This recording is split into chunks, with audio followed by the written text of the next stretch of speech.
and welcome to Something Witchy, a Sabrina the Teenage Witch rewatch podcast. I am Laura Cotter. And I'm Skye Orchard. Hey, Skye. Hello. Do you have anything to talk about this week? I cooked a chicken today for River. I was going to edit podcast audio, and instead I boiled the chicken for her. All the chicken? A whole chicken? Chicken carcass for stock. She gets custom stock. Because she's my baby. Helps her eat her dietary food. Good cat parent. Proud of you.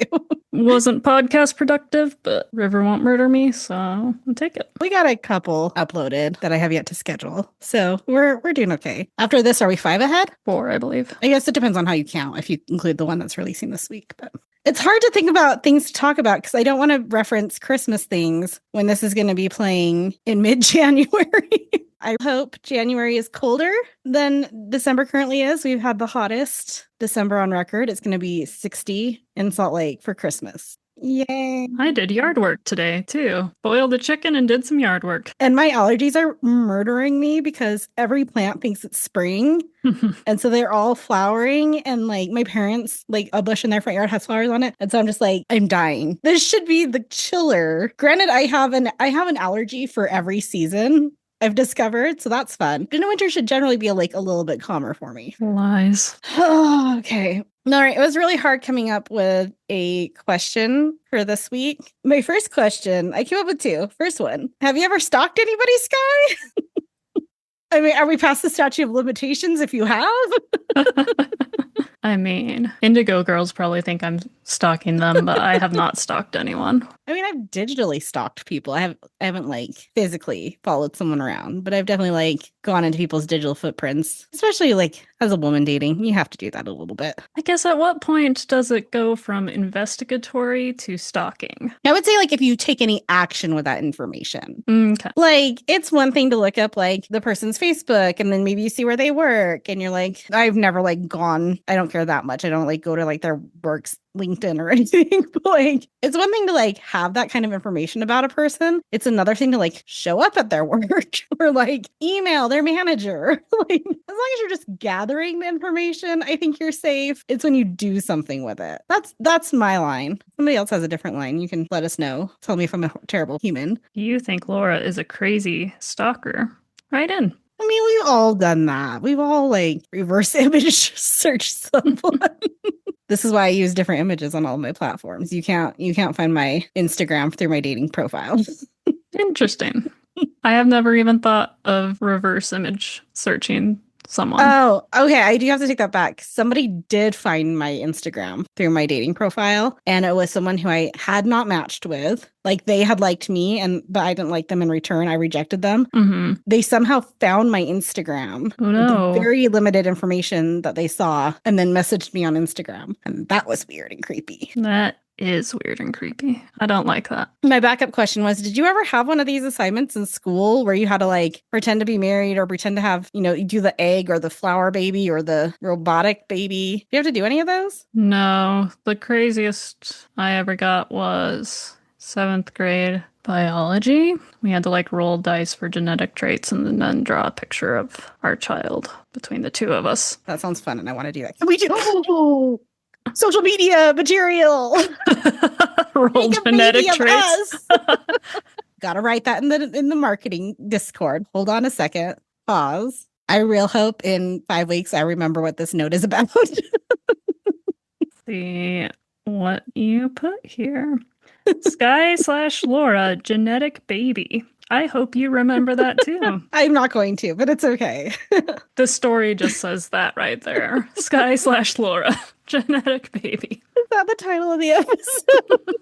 I don't think I even did that. The only thing I remember doing, I was in 8th grade health. I was in 8th grade health, and we had to do a budget exercise where we had to like budget expenses as if we had a child. And that was the class where I was like, I'm never having a kid. So Utah's abstinence only education worked on me. And then I took a infectious disease course in college, and that just sealed the deal. Between the STI unit and then the childhood diseases unit, I was like, we're good. every childhood disease is passed through the oral fecal route, and it's all disgusting. Ew. Yeah, it's gross. So gross. Kids are disgusting. I love my niece. She's the best. She's precious. She would never, but she's also gross. Little petri dishes. I've gotten sick from her so many times. Season 3, episode 3. Still not used to saying season 3 yet. It'll come. Should we place bets on when it's going to happen? I'm going to say episode 6. I'm going to say episode 10. This is season 3, episode 3, Suspicious Minds. TV guide description. For a class project, students are paired up as married couples. Harvey is partnered with Libby, making Sabrina jealous, and when she decides to have Roland, now a private detective, spy on them, he plots to break up Harvey and Sabrina. Our streaming description. Jealousy gets the best of Sabrina when Harvey and Libby are paired together for a school project. Did you verify that for Paramount? I did. Okay. I think they're all the same. I don't think we've ever had them be different. This originally aired October 9th, 1998. Every single person I'm about to read to you right now is a returner. Linda Day, returning as director. Daniel Berenson, the writer from Sabrina Goes to Rome, returns as a writer. And then we also had a story credit. So we have a story by Barney Cohen and Catherine Wallach, who were also writers for the Sabrina first TV movie, and then season 2, episode 13, Little Big Craft. Guest stars, Phil Fondacaro returning as Roland, Curtis Anderson returning as Gordie, and Billy West as the Bogart narrator voice. He is a returner because he was Newt in season 1, episode 11, A Girl and Her Cat.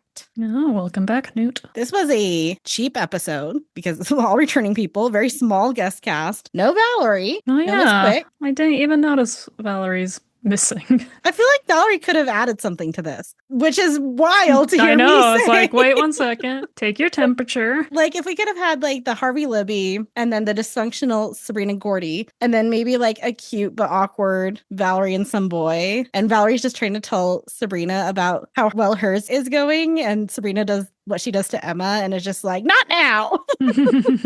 Valerie maybe could have added to the storyline. I don't know. Especially if we could have had Sabrina being crazy with Valerie being rational. I think that would have been a fun difference. All right, what are your overall thoughts? My subtitles came back. Very, very happy. Or did you learn German/Portuguese? Well, that was the plot twist I was going to reveal later on when I just started speaking fluently, but Oh, way no, to I ruin ruined it. I guess I can't do that now. You'll never do it. Opportunity's gone. But yeah, had my subtitles. I feel like we've returned to the very, very quick scenes in this episode. Got a montage. It was fun. I don't think I like this whole route we're heading down with Zelda and Hilda at all. It's gonna get worse before it gets better. No. And we got Roland on top of everything. Oh, I know. Cherry I on know. top. But I think of all the Roland episodes I've seen so far, this is the most tolerable. Like, I would watch this one over the other two we've had so far. And we get him for one more episode, right? Yeah. I know the first one, Roland is really rough in the first one, but Harvey's so good in the first one. It's hard. It's a toss-up for me. Yeah, I just love Harvey in that first one and how much he just, like, will not rise to Roland's bait in that one. It's just like, who are you? Why are you trying to insult me? Farm boy. Yeah. I mean, it's an episode. It's not my favorite. It's okay. Now, I just want to know what Sabrina thought was going to happen. Roland has kidnapped her twice. Why does she think he is in any way, shape, or form trustworthy? Great question, but he's growing, I guess. He didn't commit a crime this time. This is true. It's the little things. I'm glad you found a sliver of positivity in this. I'm trying to remember what the last Roland episode is real quick. I think it was in this season as well. It is. The last Roland episode is going to be your favorite. Okay. It's the one with the Salem Heavy storyline. Okay. Just watch. I'm going to despise it. I would be shocked, but I've been wrong about things before. So we'll find out. Okay. Our cold open. Mr. Kraft and Zelda are saying goodbye on the porch after their date. They went and saw Lord of the Dance, so Zelda's already gained better dates than Hilda in the stockyards. And we learn that Mr. Kraft tends to kiss and accidentally bump people in the eye with his nose. You would really have to try. Like, how? Like, enough for Zelda to, like, cover her eye as well. And he doesn't have, like, an exceptionally large nose. So that's, I guess it's, like, because he's maybe a little, are they the same height? I think they're the same height. Because I could understand maybe if he was a little bit taller and he was, like, bending down and he didn't bend down far enough, like, maybe that would make sense. But if you're, like, same height, that's, I don't know. Honestly, maybe a little bit impressive. I don't know how he does that. Hilda and Sabrina are spying on them. Hilda rushes away from the window when Zelda comes back in, but Zelda catches Sabrina looking out. Sabrina gives an excuse about using the drapes for the Von Trapp children, but Zelda zaps in a lie detector that says she's lying. Our outfit intro is a waitress, and she says, "I'm really an actress. You want fries with that?" Mr. Kraft is substituting for a class and tells them their assignment is to split into couples to better understand adulthood and marriage. For some reason, there's nothing here about the corresponding pain, torture, and humiliation. Everything is so PC these days. Oh, Mr. Kraft. Which reminds me of my sticky note. Oh, yeah. Says, Kraft, ex-wife, has one. Yep. Harvey and Sabrina quietly decide to pair up, but Libby catches this and volunteers to help Mr. Kraft divide up the couples. Which I feel like we haven't had Libby trying to get with Harvey in a minute. Like, for a while, Libby backed off. Yeah, I don't know what changed. Honestly, it almost feels like Libby's more interested in Sabrina than she is Harvey. Like, I feel like she's doing this to get at Sabrina rather than she is trying to get with Harvey. I don't know if Libby actually likes Harvey. Because when they talk, she's not interested in anything he has to say. He's just eye candy. Yeah. Harvey apologizes to Sabrina after class for getting paired up with Libby. Sabrina says she doesn't mind, but tries to suggest he spends his afternoons preparing for SATs so he won't have as much time to spend with Libby. I mean, probably a good idea for Harvey to do that anyway. Harvey kisses her on the cheek and leaves. Libby approaches Sabrina and tells her to speak through her if she wants to say something to Harvey. Then Gordie appears around the corner saying, "Hi, honey, I'm home," to Sabrina. There is a poster in the background of two dancers and it says, "Reach for the stars." Hilda is grilling Zelda on what she talks about with Mr. Kraft, but Zelda won't say. Sabrina storms in and tells him what happened with Libby, and Zelda tells her to trust Harvey. "What's the matter with you? Somebody get their chocolate in your peanut butter?" Salem asks as she storms in. And that is an old ad campaign from Reese's in the late 70s, early 80s. I was like, how is this a joke? Why is the audience laughing? So I'm glad to have context. I was born in 86, and I think this ad campaign happened before then. So I don't know how I know this ad campaign, but the minute I saw that, I was like, oh, that's Reese's. Peanut butter. Chocolate.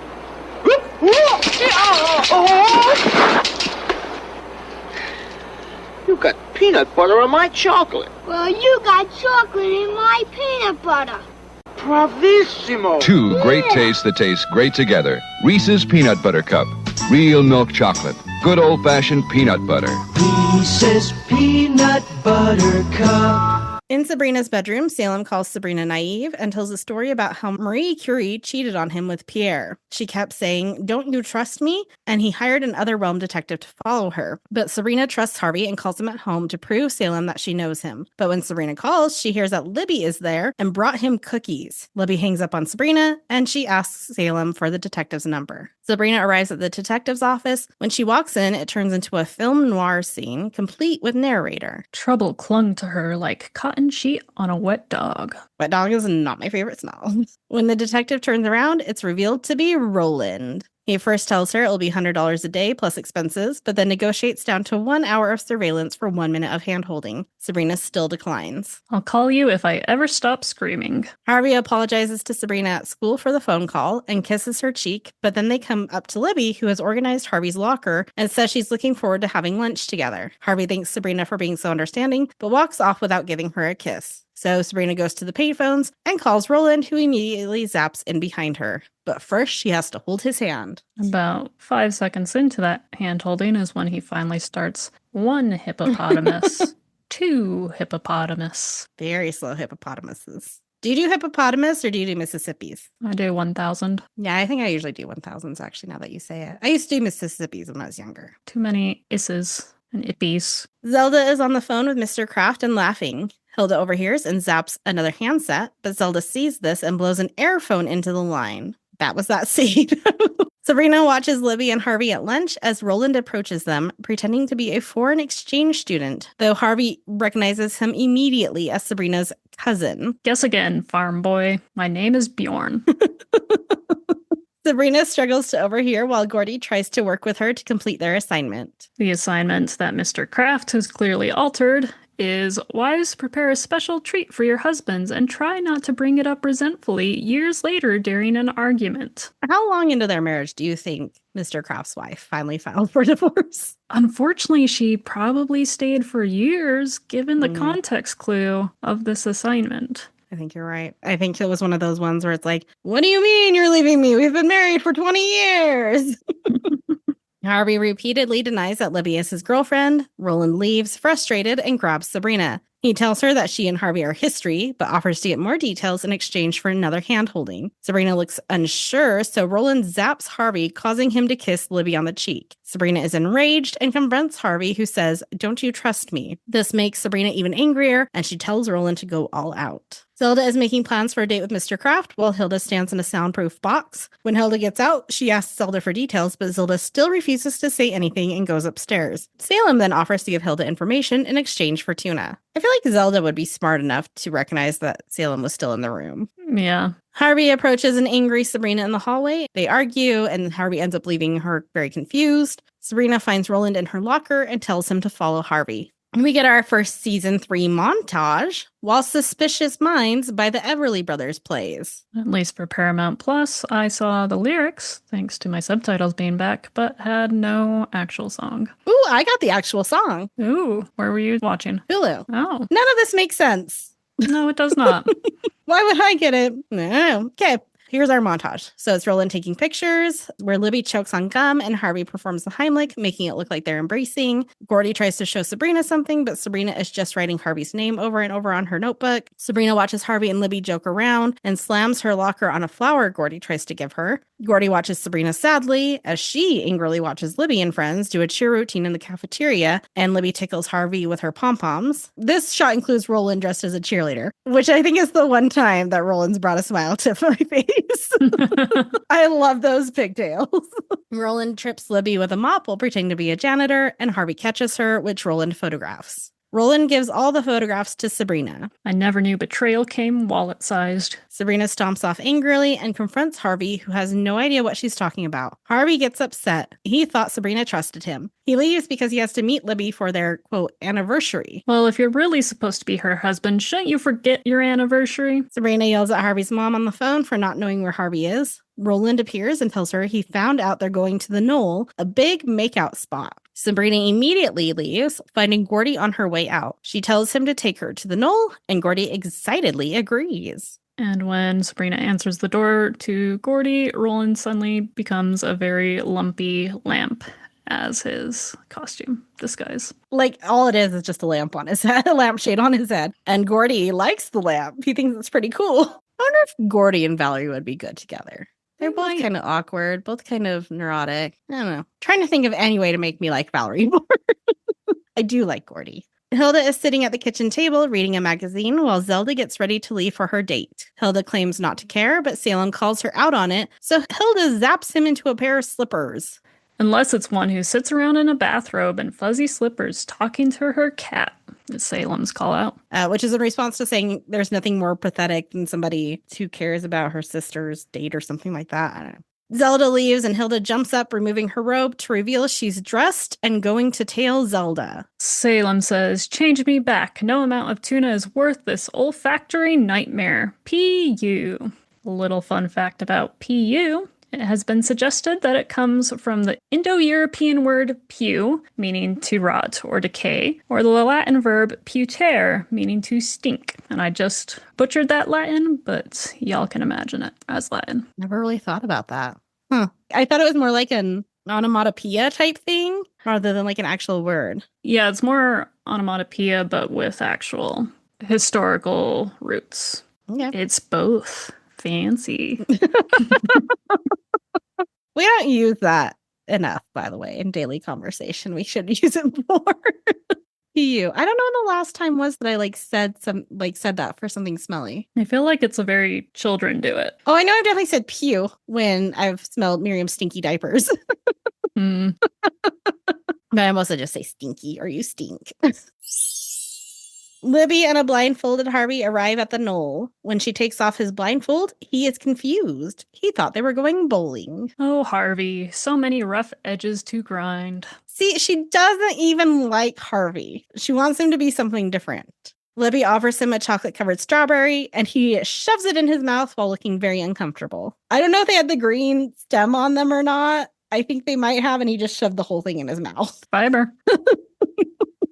Sabrina and Gordie also arrive, and Sabrina looks around for Libby's mom's car. I believe Libby would have her own car. There's no way Libby's driving her mom's car. That's a good point. Mr. Kraft and Zelda also arrive at the Knoll to stargaze. Hilda watches them with Salem from behind a rock. Don't make me watch. I'll have to scratch out my own eyes, says Salem. It'll be fun. Come on, like a horror film, only gorier, Hilda lets him know. Hilda knows it's going to be terrible, and yet she still insists on torturing herself and Salem. Hilda zaps them some popcorn and then zaps them into the back seat of the car. Mr. Kraft turns on the radio and starts singing. He starts singing Wives and Lovers by Jack Jones. It's worse now that I know the title of that song. Gordie confronts Sabrina about how she hasn't been paying attention to him at all during their assignment. Sabrina, I think we have a serious problem. Our marriage is on the rocks. I just keep giving and giving and giving. But Gordie is interrupted by Roland dressed like a cop. He tells Sabrina to step out of the car so she can go spy on Harvey and Libby. Mr. Kraft and Zelda are talking about what different stars are made of, while Hilda and Salem are bored in the back seat. Let's go. I've never been so bored in my entire life, and I stare off into space 18 hours a day, says Salem. Sabrina sneaks up to Libby's car. So you pop in, take a quick look-see, dump Harvey, cry on my shoulder, and we live happily ever after. Plus, I have some long-term plans, Roland lets her know. Oh, Roland. She can't believe they're really here, but she can't bring herself to look inside, so Roland zaps them into the back seat. Mr. Kraft and Zelda are naming Jupiter's moons, while Hilda falls asleep and starts snoring. Libby keeps getting closer to Harvey while he tries to scoot away. She goes in for a kiss, and Roland tries to zap them from the back seat, but Sabrina stops him. Harvey pushes Libby away and tells her that he's not going to cheat on Sabrina. He also says he can't understand why he kissed her in the cafeteria, and Sabrina looks at Roland angrily. Just then, Gordie knocks on the rear window and yells at Sabrina that he wants a divorce. I love Gordie so much in this episode. He did such a good job. Harvey spots Sabrina in the back seat and is upset that she didn't trust him. Harvey gets out of the car with Sabrina chasing after, leaving Libby and Roland alone. Roland starts to smile at Libby, but she screams and he rushes out too. Good job, Libby. I know it's also gross, but I kind of like that Roland was like, well, here's another teenage girl. I love that it was Libby because Libby has the absolute best response. Zelda hears Hilda snoring in the back seat and gets out of the car, storming off. I've never been so mad at you in my entire life, Zelda proclaims. That's not true. Remember when we were kids and I broke your collarbone? Hilda says, chasing after. Hilda chases after her while Mr. Kraft enjoys them fighting over him. And in an episode with Roland, it is truly impressive that Mr. Kraft ends up with the creepiest line. Everyone is running through the trees, chasing after each other. Zelda, Hilda, Sabrina, and Roland all stop and come back to stare at each other. The scene flips to Zelda lecturing Sabrina, Roland, and Hilda about their actions and their jealousy. Once again, I am the only mature, responsible one in the entire group. That must make you all incredibly jealous. Roland tries to collect the last of his fee and leave, but Sabrina refuses to pay him, so Zelda offers to pay instead. Zelda holds Roland's hand and then sends him through the linen closet. But then Roland also tries to get with Zelda. Roland needs some therapy. He needs to learn to be okay with him and himself on his own and value himself and not just try to take any woman that will look at him twice. Agreed. Oh, in a world of scam bots on the internet, Roland would absolutely be one of those men on Twitter that's just replying to the clearly AI girls. Hey, you want to message me? Yes, he would. Gordie and Sabrina are presenting on the failure of their marriage. Mr. Kraft applauds and gives them an A. Oh, the memories. You know, it is so great to see a young couple on the right track. Sabrina apologizes for how she acted, but Gordie is thrilled that they're the only ones that passed. Sabrina tries to talk to Harvey in the hall, but he's disappointed in her. Sabrina tries to rationalize what she did, but Harvey just wants her to trust him. You know, my behavior kind of shows how much I care about you in some weird, twisted, demented stalker kind of way. Harvey opens up his locker and finds a heater valve from Sabrina, which I left it out of all my other show notes, but this was a recurring theme throughout this episode. It's not random. It's talked about in the episode. Harvey is touched and kisses Sabrina on the cheek, then kisses her again. Our end tag. Harvey and Sabrina are at the Knoll in Gordie's car, possibly Gordie's dad's car. I don't think that was clear. Talking about the assignment. Harvey realized how hard relationships can be, but Sabrina assumes that it gets easier as you get older. We cut to Hilda holding onto the back of Mr. Kraft's car as he drives with Zelda in the front seat. I think relationships get easier if you're not Hilda. Any last thoughts, Skye, before we go to our Skye section of the episode? It was an episode. It was a very quick episode, which, isn't terrible because Roland. Yeah. All right. What's your new title for this episode? Well, I'm going to call this episode P.U. Okay. We also have not discussed the family secret at all. But what is your guess for the family secret? Oh, there's so much clues that were given to me. So many clues. In episode 2, I established prone to ear problems. Yeah. I'm also going to say they're prone to psychosis. And so really this family secret is just how crazy is this family actually. Is that really a secret though? But it could be like an extreme level. Like, here's your genetic disease. Congratulations. And it's not cured once you get your witch's license either. You just get crazier and crazier, which once again just continues to play into our Sabrina's crazy new theory. Being half a witch, she should be half as crazy. You would think, but maybe it's the opposite. It doubles? It's that mortal witch intermingling. This sounds terrible. Of the blood. The mortal genes are an amplifier. Yes.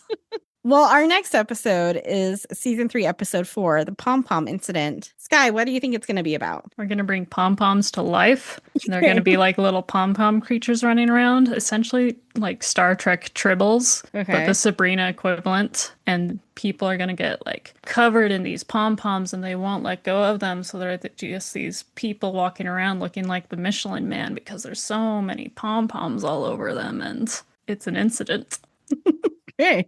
I will say that we do get our first clue to the family secret. Oh. It is maybe the least helpful of the clues. Great. So there's that. We do have a guest star. His character is not amazing. This guest star, I love this guest star. And I'm going to be very excited to watch him. Anyway, so join us next week to see if Skye is right in their triple pom-poms.